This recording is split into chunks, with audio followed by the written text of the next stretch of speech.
Aujourd'hui, on se penche sur un bâtiment assez exceptionnel, le Charles de Gaulle. C'est le porte-avions de la Marine nationale française, le R91, et il est vraiment unique. Oui, tout à fait. Il faut imaginer, c'est le seul navire de guerre à propulsion nucléaire en Europe de l'Ouest, et même le seul porte-avions nucléaire en service aujourd'hui si on met de côté l'US Navy. Exactement. C'est ça qui le rend si particulier sur l'échiquier mondial. Alors, pour cette exploration, on s'est basé sur l'article Wikipédia qui lui est dédié. Il est vraiment très complet. Une bonne base de départ, oui. L'objectif, c'est de décortiquer un peu tout ça, ses caractéristiques, son histoire, son rôle, pour essayer de comprendre ce qui fait sa force, quoi. Allons-y. C'est un sujet fascinant. Alors, pour commencer, quelques repères. Il a été lancé en 1994, c'est ça, et mis en service en 2001. C'est ça. Il a succédé au Clémenceau. C'est un porte-avions dit de taille moyenne. Bon, moyenne, ça fait quand même 261 mètres de long, 42 500 tonnes. Oui, alors, moyenne par rapport aux géants américains ou même chinois maintenant. Mais il est nettement plus grand que, disons, les porte-aéronefs italiens ou espagnols. Et à bord, c'est une petite ville, en fait. Presque 2000 personnes, marins, personnel pour les avions, Tout l'état-major. à fait. Et cette taille, justement, c'est pas un hasard. C'est un choix, un équilibre entre les capacités opérationnelles recherchées par la France et les contraintes de budget et d'effectifs. C'est adapté aux besoins français, quoi. Voilà, on n'est pas dans la même logique que les supercarrières américains. Ils remplacent les Clémenceau et Foch, qui étaient d'une conception plus ancienne, propulsion classique. Là, on est sur autre chose. Et l'élément vraiment différenciant, c'est cette fameuse propulsion nucléaire. 2 réacteurs K15 au cœur du navire. Surnommé Aditon et Xena, pour l'anecdote. Ah oui, ça donne une sacrée puissance, j'imagine. La vitesse max, c'est 27 nœuds, donc 50 km/h. C'est un peu moins vite que les anciens, non? Les Clémenceau, c'était 32 nœuds. C'est exact pour la vitesse de pointe pure, mais il faut voir ce que le nucléaire apporte à côté. Et là, c'est énorme. C'est-à-dire? Premièrement, l'autonomie. Elle est quasi illimitée. On parle de 7 ans et demi entre deux recharges du combustible. C'est colossal. 7 ans et demi. Oui, ça représente une économie de carburant fossile gigantesque. 1,5 milliard de litres de pétrole évité. Stratégiquement, c'est une liberté d'action incomparable. D'accord. Ensuite, il y a des avantages très pratiques pour l'aviation. Pas de cheminée qui crache des fumées chaudes, donc moins de turbulences d'air pour les avions qui appontent. C'est pas négligeable. Ah oui, j'imagine, hein. Et puis, comme il n'y a pas besoin de stocker des milliers de tonnes de mazout pour le navire lui-même, ça libère énormément de place. Du coup, on peut embarquer beaucoup plus de kérosène pour les avions, 3400 tonnes, et de munitions. Il peut même servir de station-service pour les frégates qui l'accompagnent. Carrément. Et ça change aussi toute la logistique et la discrétion. Un porte-avions classique, il faut le ravitailler en fuel tous les 3 jours environ. Le Charles de Gaulle, lui, a juste besoin de kérosène pour ses avions, une fois par semaine à peu près. Moins de rendez-vous avec les pétroliers ravitailleurs, ça veut dire moins de points de vulnérabilité, et plus de liberté pour aller où il veut, quand il veut. Logique. La puissance du nucléaire permet aussi de monter très vite en vitesse, ce qui est crucial pour catapulter les avions les plus lourds, comme les Rafales chargés au maximum, ou pour se dégager rapidement d'une menace. Et enfin, la structure même du navire conçue autour de ces réacteurs est intrinsèquement plus robuste, mieux compartimentée. Donc cette autonomie, c'est vraiment le point fort numéro 1. Une endurance et une liberté d'action unique. Ça demande une sacrée expertise par contre, non? Il faut des spécialistes? Oui, absolument. Une cinquantaine d'officiers mariniers atomiciens rien que pour la chaufferie nucléaire. C'est un métier très pointu. Et donc cette vitesse de pointe un peu inférieure, c'est un compromis acceptable vu tout ça. Tout à fait. Et il faut aussi nuancer cette histoire de vitesse. Pour un porte-avions, ce qui est critique, c'est pas tant sa vitesse max que sa capacité à faire décoller et atterrir ses avions, surtout par mauvais temps. Justement, j'allais y venir. Et là, le Charles de Gaulle est très performant. D'ailleurs, quand il navigue avec son escorte, son groupe aéronaval, sa vitesse moyenne de transit est souvent supérieure à celle d'un groupe classique. Oh bon? Pourquoi? Parce qu'il n'est pas ralenti par les arrêts fréquents pour se ravitailler lui-même en combustible. Donc pour rejoindre une zone d'opération, mettons le golfe Persique depuis Toulon, il peut le faire assez vite, en 8 jours environ. D'accord, je vois.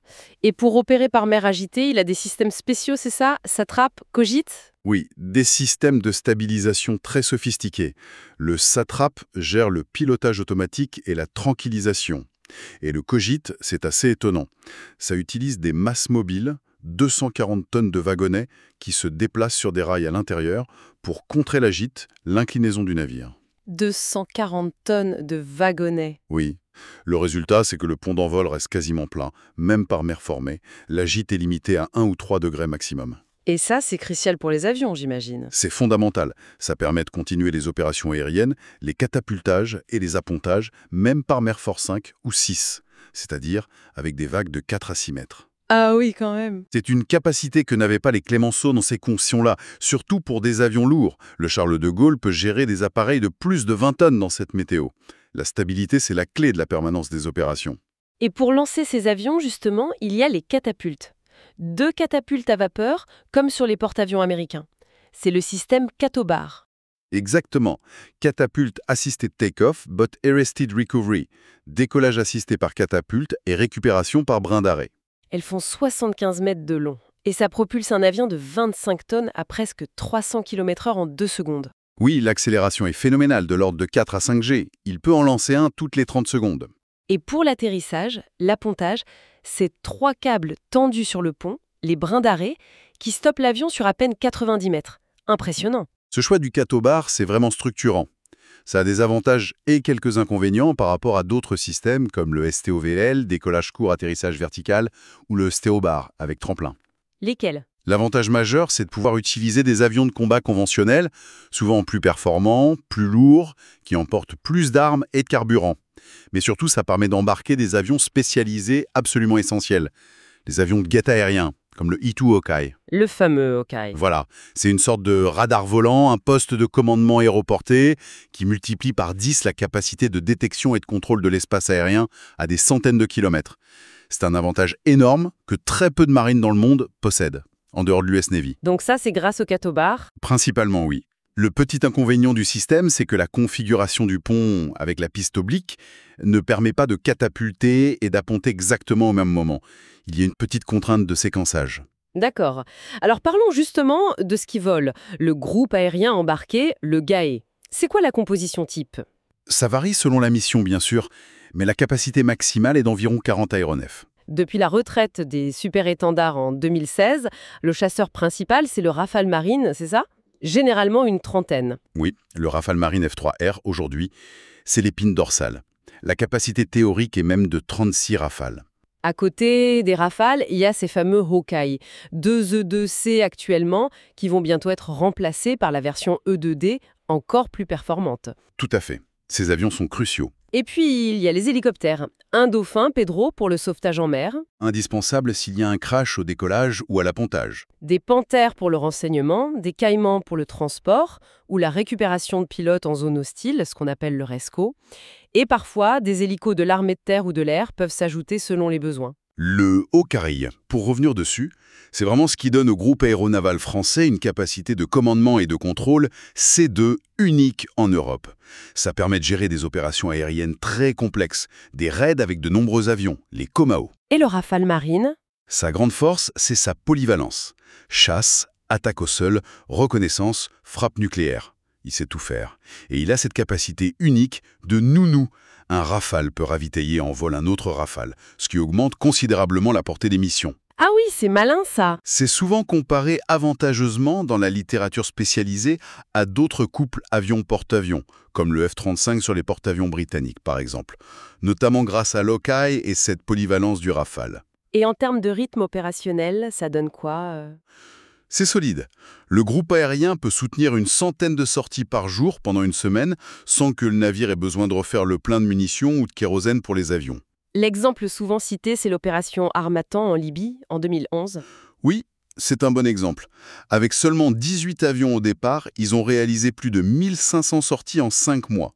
C'est un rythme très élevé qui montre la fiabilité des Rafales. On parle de taux de disponibilité de 94% et des Hawkeye plus de 90%, ainsi que l'efficacité des équipes techniques sur le pont et dans les hangars. Et pour aider les pilotes à apponter, il y a des systèmes très sophistiqués, des aides visuelles et optiques. Oui, l'IFLOS, le DLS-NG, des systèmes optroniques et laser qui guident le pilote sur la bonne pente d'approche. Indispensable vu la difficulté de l'exercice. Tout ça est piloté par le cerveau du navire, le système de combat Zenith 8. C'est lui qui fusionne toutes les informations. Exactement. Il centralise les données qui viennent d'une myriade de capteurs. Des radars de veille aérienne longue portée, comme le Smart S Mk2, le DRVB-26D, des radars de conduite de tir, comme l'Arabelle pour les missiles Aster, des radars de navigation. Plus la guerre électronique, j'imagine. Détection, brouillage. Tout à fait. Des systèmes comme l'ARB-OT21 pour détecter les émissions radar adverses, l'ARBG2 pour l'analyse, des brouilleurs ARB-B33 et bien sûr des lanceleurs, Sagaï et SLAT pour tromper les missiles ennemis, et des liaisons de données sécurisées, L11 et L16 pour être interopérables avec les forces de l'OTAN. Et comment tout ça s'articule pour la défense du navire lui-même? C'est une défense en profondeur, en plusieurs couches. La première ligne, ce sont les Rafales eux-mêmes, qui peuvent intercepter les menaces à longue distance. Ensuite, Il y a les missiles anti-aériens. Le porte-avions a ses propres lanceurs d'Aster 15 avec 32 missiles prêts à tirer, et il est surtout protégé par les frégates de son escorte qui ont des Aster 15 et des Aster 30 avec une portée encore plus grande. C'est une bulle de protection très dense. et pour les menaces qui arriveraient à passer? Pour la défense très rapprochée, il y a les missiles Mistral sur des lanceurs Sadral, plus des postes de tir mobiles. Et puis l'artillerie, des canons de 20 mm F2, des tourelles téléopérées Narwhal de 20 mm aussi, et des mitrailleuses de 12,7 mm pour les menaces asymétriques, comme des embarcations rapides. C'est une vraie forteresse. C'est conçu pour. Et il ne faut pas oublier qu'il y a aussi une équipe de plongeurs démineurs, NEDEX, embarqués en permanence. Revenons un peu sur l'histoire de ce navire. Ça n'a pas été un long fleuve tranquille, sa conception et sa construction. Non, c'est le moins qu'on puisse dire. L'idée d'un porte-avions nucléaire français, ça remonte même aux années 70, avec le projet PH-75, un porte-hélicoptère nucléaire. Ah oui. Puis ça a évolué vers un porte-avions classique, le PA-75. Finalement, la décision de lancer le programme actuel est prise en 1986. Il a failli s'appeler Richelieu. C'est vrai. Et il a été baptisé Charles de Gaulle en 1987. La construction a commencé la même année à Brest et a duré jusqu'en 1994. Un chantier énorme. Oui, pour un coût à l'époque d'environ 3 milliards d'euros. Et les débuts en mer ont été marqués par quelques déboires, comme on dit, qui ont fait pas mal de bruit. Oui, c'est vrai. Il y a eu plusieurs ajustements nécessaires. Il a fallu rallonger un peu la piste oblique de 4,40 m pour optimiser l'utilisation des Hawkeye. Un coût minime apparemment. Oui, 0,025% du coût total, c'est dérisoire. Il y a eu des problèmes de vibration à l'arrière qui ont été corrigés. Une histoire de protection radiologique à ajuster. Des soucis assez classiques sur un prototype de cette complexité. Le plus médiatisé, ça reste l'incident de l'hélice bâbord en novembre 2000 pendant un transit vers les États-Unis. Une pale s'est rompue. Oui, un défaut de conception ou de fabrication du fournisseur. Ça a été un coup dur. Il a fallu utiliser temporairement les hélices de rechange des anciens porte-avions, les Foch et Clemenceau. Ce qui limitait sa vitesse à 25 nœuds, c'est ça? Exactement. Le temps que de nouvelles hélices, conformes cette fois, soient conçues, fabriquées et installées lors du premier grand arrêt technique en 2008. Il y a aussi eu un incident lié à la maintenance des circuits d'eau usés en 2001, avec un marin gravement intoxiqué. Oui, un accident du travail malheureux lié à une procédure de maintenance. Mais il faut vraiment remettre ces événements en perspective. Concevoir et construire un navire aussi unique, aussi complexe, destiné à servir 40 ou 50 ans, ça implique forcément des mises au point, des ajustements. C'est inhérent à l'innovation de cette ampleur. C'est vrai. Et depuis, il a beaucoup navigué. L'important, c'est que ces problèmes de jeunesse ont été identifiés et surtout corrigés. Le navire a prouvé sa fiabilité opérationnelle depuis. Et comme toute machine complexe, il faut l'entretenir. Il y a les arrêts techniques majeurs, les ATM, tous les 10 ans environ. Hein. C'est ça. On appelle ça aussi hyper, indisponibilité périodique pour entretien et réparation. Ça dure longtemps, environ 18 mois. Le premier, c'était donc en 2007-2009. Qu'est-ce qu'ils ont fait? Recharge du combustible nucléaire, installation des fameuses nouvelles hélices, mais ils ont aussi découvert une usure prématurée sur une ligne d'arbre qui a dû être réparée. Encore un ajustement. Et le deuxième ATM, c'était beaucoup plus récemment, 2017-2018, la refonte à mi-vie? Exactement. Une étape cruciale. Recharge nucléaire à nouveau, bien sûr, mais surtout une modernisation en profondeur de tout le système de combat. Passage au Zénith 8, installation de nouveaux radars, le Smart S et le Skinter 6000, de nouveaux systèmes optroniques comme le EOMS-NG, l'Artemis, modernisation aussi des systèmes d'aide à l'appontage, et adaptation complète pour n'embarquer plus que des Rafales. Une grosse mise à jour. Le prochain grand arrêt, c'est prévu vers 2027, c'est ça, Jean-Bou? Il y a des rumeurs sur l'intégration du nouveau radar Seafire 500. C'est une possibilité évoquée, oui. On verra. Et sur le plan opérationnel, ce navire, il a été de toutes les campagnes, ou presque, depuis 20 ans. Ah oui, il a un CV impressionnant. Dès fin 2001, il est engagé en Afghanistan, mission Héraclès. Ensuite, il y a eu l'opération Harmattan en Libye en 2011. Les missions à Romanche et Chamal contre Daesh en Irak et Syrie plusieurs fois entre 2015 et 2019. Exactement. Des exercices majeurs avec les alliés comme Bois-Bello avec l'US Navy, plus récemment les missions Clémenceau en Méditerranée, dans l'océan Indien, et une présence très marquée sur le flanc est de l'OTAN après l'invasion de l'Ukraine.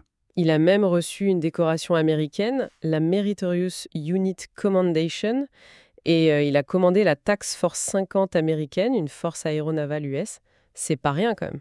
Non, c'est une reconnaissance très forte de ses capacités et de l'interopérabilité avec les États-Unis. Ça montre bien son rôle. C'est un outil militaire de projection de puissance, capable d'intervenir loin, vite et longtemps. Mais c'est aussi, et peut-être surtout aujourd'hui, un outil diplomatique de premier plan. Comment ça? Sa simple présence dans une zone de tension, ça envoie un message politique fort. Ça montre l'intérêt et la capacité d'action de la France. Ça permet de rassurer des alliés, de dissuader des adversaires potentiels. Et ça offre une grande liberté d'action, puisqu'il opère depuis la mer, sans dépendre forcément d'autorisation de survol ou de base terrestre à l'étranger. Mais le fait qu'il n'y en ait qu'un seul, ça pose un problème quand il est en maintenance, non? Pendant 18 mois d'ATM? C'est le débat récurrent en France. L'absence de permanence de la capacité porte-avions pendant ces longues périodes d'indisponibilité, ça alimente régulièrement les discussions sur la nécessité ou non d'un second porte-avions. Un débat qui n'est pas nouveau. Il faut aussi parler d'un moment difficile, l'épidémie de Covid-19 à bord au printemps 2020. Oui, un épisode très marquant. La mission Foch a dû être interrompue, retour anticipé à Toulon. Plus de 1000 marins testés positifs sur l'ensemble du groupe aéronaval. Il y a eu des enquêtes, je crois. Quelle était la conclusion? Les enquêtes parlementaires et de commandement ont pointé une contamination probable lors de l'escale à Brest, après une première escale à Chypre. Une propagation ensuite très rapide à bord, peut-être favorisée par un relâchement des mesures barrières, un excès de confiance avait dit le commandement après l'escale brestoise. Un coup dur pour l'équipage et la marine. Assurément. Un rappel brutal que même le navire le plus puissant reste vulnérable à ce type de menaces sanitaires, surtout avec un équipage aussi nombreux vivant en promiscuité. Et l'avenir alors? Le Charles de Gaulle doit naviguer jusqu'en 2038 à peu près. Son remplaçant est déjà dans les tuyaux. Oui, l'idée d'un deuxième porte-avions sur le même modèle, le PA2, a été abandonnée il y a quelques années pour des raisons budgétaires principalement. Mais depuis 2018, les études sont lancées pour le successeur, le porte-avions de nouvelle génération, le PANG. Pang, on en entend parler. Il est prévu pour quand? La mise en service est envisagée pour remplacer le Charles de Gaulle à l'horizon 2038. C'est un programme majeur pour les décennies à venir. Et derrière cette machine incroyable, il y a des hommes et des femmes. Les commandants qui se succèdent. Oui, c'est important de le souligner. La source mentionne d'ailleurs la lignée des commandants, des pachas et des directeurs de programmes successifs. C'est une continuité humaine et une expertise qui se transmettent. Bon, si on essaye de synthétiser tout ça, le Charles de Gaulle, c'est bien plus qu'un simple navire de guerre. Ah oui, clairement. C'est un système d'armes extraordinairement complexe. C'est le symbole de la capacité de la France à projeter sa puissance loin de ses côtes. Un outil diplomatique unique en Europe. C'est le fruit d'une longue histoire technologique, d'une volonté politique. Avec ses défis, ses difficultés surmontées, mais aussi de nombreux succès opérationnels reconnus au niveau international. Alors, qu'est-ce qu'on retient de tout ça, au final? Quelle perspective ça ouvre? Ce qui est frappant à travers tout ce qu'on a dit et ce que la source souligne, c'est l'idée d'évolution constante. On a vu le passage au tour Rafale, l'arrivée prochaine des nouveaux Hawkeye, E-2D, les modernisations passées et futures comme peut-être ce radar Seafire, et le PANG qui est déjà en préparation pour après-demain. C'est vrai. Ça pose une question fondamentale, je trouve. Au-delà de la plateforme elle-même, comment un outil de puissance aussi majeur doit-il sans cesse s'adapter ? L'évolution technologique est hyper rapide. Les avions, les drones, les missiles, les capteurs, la cyberguerre. Tout ça oblige à repenser en permanence comment on utilise un porte-avions. Quelle est sa doctrine d'emploi pour qu'il reste pertinent, efficace face aux menaces de demain. L'adaptation continue. Voilà. C'est peut-être ça le plus grand défi pour le Charles de Gaulle aujourd'hui. Et pour le PANG demain. Maintenir cette pertinence dans un monde qui change très, très vite. C'est une réflexion qui dépasse le simple navire en fait.